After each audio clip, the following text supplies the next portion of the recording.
ठीक है। तो ब्लीच का क्या है कि वो क्या काम करता है, ब्लीच आपके जो टैन हो जाता है ना फेस में, जैसे आपके फेस में बहुत ज़्यादा दिख रहा है, ठीक है, तो वो टैन को रिमूव करता है। जो हमारे फेस में हाल टैन हो जाते हैं तो ब्लीच पूरा आपके फेस को क्लीन कर देता है, उसका काम ये होता है।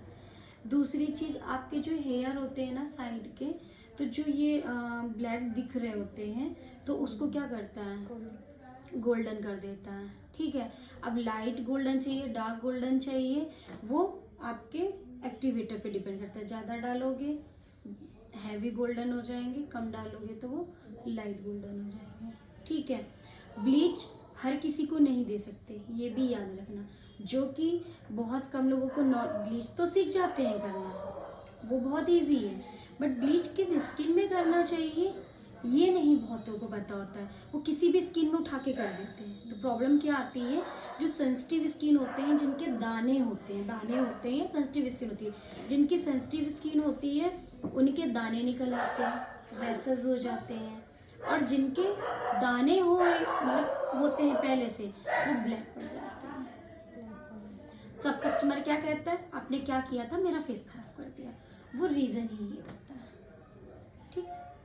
तो हमेशा ब्लीच करने से पहले आप क्लाइंट को क्या पूछोगे, उनकी स्किन के बारे में पूछोगे, कुछ ऐसी बातें पूछोगे जिससे कि आपको खुद ही 2 मिनट में आप स्किन तुरंत जज नहीं कर सकते हो। आपको 1-2 क्वेश्चंस उनसे पूछने, जिससे कि हमें अपनी स्किन के बारे में पता चल जाएगी कि क्लाइंट की स्किन कैसी है। जैसे कि आपको क्लाइंट से पूछना है कि क्या आपकी ऑयली स्किन है या ड्राई स्किन है या नॉर्मल स्किन है या सेंसिटिव। अगर क्लाइंट को पता है तो आपके लिए इजी हो जाता है, बात खत्म। अगर क्लाइंट को नहीं पता है तो आप पूछ लो कि क्या आपका ऑयल रिलीज होता है, टी जोन से ऑयल रिलीज होता है या आपके यहाँ ऑयल आता है, कहाँ पे आपको मतलब सबसे ज़्यादा स्वेटिंग होती है, हाँ सबसे ज़्यादा स्वेटिंग कहाँ होती है, इससे पता चल जाएगा कि ऑयली स्किन। अगर वो क्लाइंट कहता है नहीं कहीं नहीं आता है, इट मीन्स उसकी नॉर्मल टू ड्राई। बाकी आप टच करके देख सकते हो, अगर आपको बहुत ज़्यादा ड्राई लग रहा है तो आपको वो लगेगा खिंचा खिंचा सा देखने में फील होगा। और अगर उसकी नॉर्मल है, जैसे कि मेरी स्किन जो है नॉर्मल टू ड्राई है, सर्दियों में ज़्यादा ड्राई हो जाती है, और जैसे ये सीज़न है इसमें मेरी नॉर्मल रहती है, गर्मियों में नॉर्मल रहती है। तो जो ये वेदर है ये ना बहुत ज़्यादा सर्दी का भी नहीं है, बहुत ज़्यादा इसे गुलाबी टर्न कहते हैं। तो इसमें एक्चुअल कैसी स्किन है इस बात का पता चलता है। जैसे मेरी नॉर्मल है, जिसकी ऑयली होगी उसके हल्के हल्के से इस मौसम में भी हल्का हल्का सा पसीना आना, नोज भी शुरू हो गया होगा, तो उसका मतलब है ऑयली। तो हमें जो ब्लीच करनी है, जो ऑयली स्किन है या नॉर्मल स्किन है, उसमें आपको नॉर्मल स्किन वालों जो ऑयली स्किन है उसमें एक्टिवेटर का यूज कम करना है, ठीक है। क्योंकि जिनकी ऑयली स्किन होती है उनकी जरूर से जरूर सेंसिटिव स्किन होती ही होती है, ज्यादातर लोगों की। तो ये रिस्क हम क्यों लें, तो हम एक्टिवेटर चुटकी भर ऐसे करके उठाना है और केवल चुटकी भर दिखा देंगे आप अपना देना। और नॉर्मल में थोड़ा सा आप क्वांटिटी बढ़ा सकते हो। सेंसिटिव स्किन वालों को याद रखना, ब्लीच नहीं देना, नहीं देना, ब्लीच ही नहीं देना, ठीक है। उनको आप D10 के लिए मोड कर दो। क्यों, क्योंकि D10 का काम भी टैन को काटना होता है। उनका गोल्डन बाल नहीं होगा, कोई बात नहीं, आप लेजर यूज कर सकते हो, आजकल इतनी फैसिलिटी चल रही है, आप वो यूज कर सकते हो। लेकिन सेंसिटिव स्किन वालों को आप लोगों को ब्लीच नहीं देना, वरना बहुत परेशानी होगी, ठीक है। एक्टिवेटर को भी कम यूज करना है। तो हमें कैसे क्या करना है, जैसे ये जितनी बड़ी डिब्बी है ये एक फेस के लिए है, एक फेस के लिए, ठीक है। तो इसमें जितनी क्वांटिटी है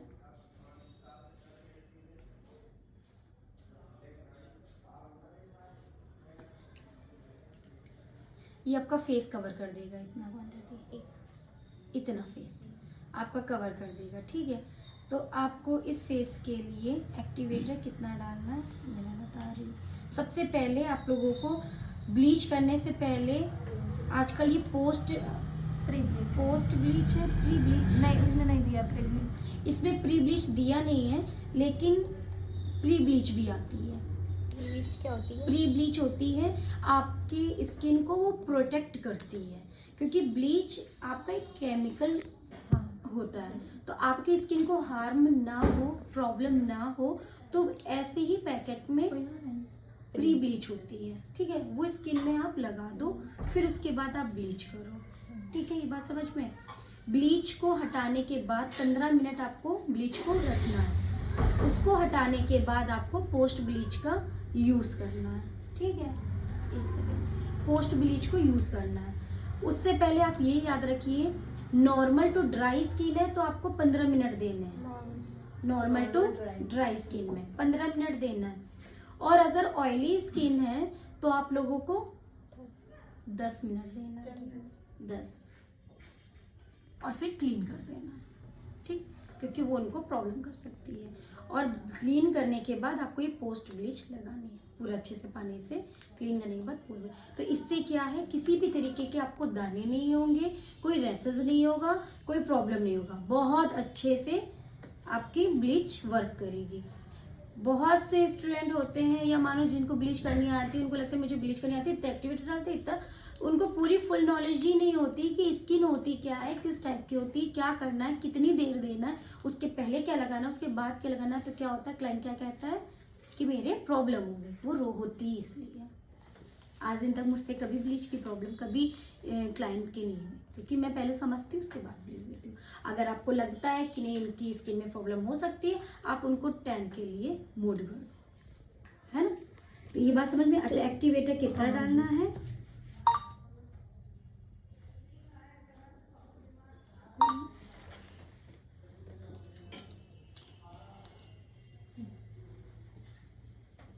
आपको एक्टिवेटर इसमें क्या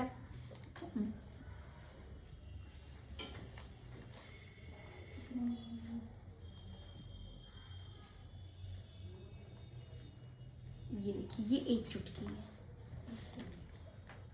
ये मैंने डिब्बी में डाला है तो उतना नहीं समझ में आ रहा होगा, लेकिन इस पे फिंगर जा नहीं रही है। अगर बड़ा वो होता या किसी में आप पलट लीजिएगा, हाँ ठीक है। सपोज मैं इसमें डाल दे रही हूँ, इसको आप रिफिल कर लेना, ठीक है। ये एक चुटकी इसमें जाएगा ऑयली स्किन के लिए, जिनकी ऑयली स्किन होगी, और जिनकी ड्राई होगी तो एक चुटकी, एंड देन सेकेंड चुटकी ड्राई वाली ड्राई, नॉर्मल नॉर्मल। इससे ज्यादा इतना सा भी एक्स्ट्रा नहीं, ठीक है।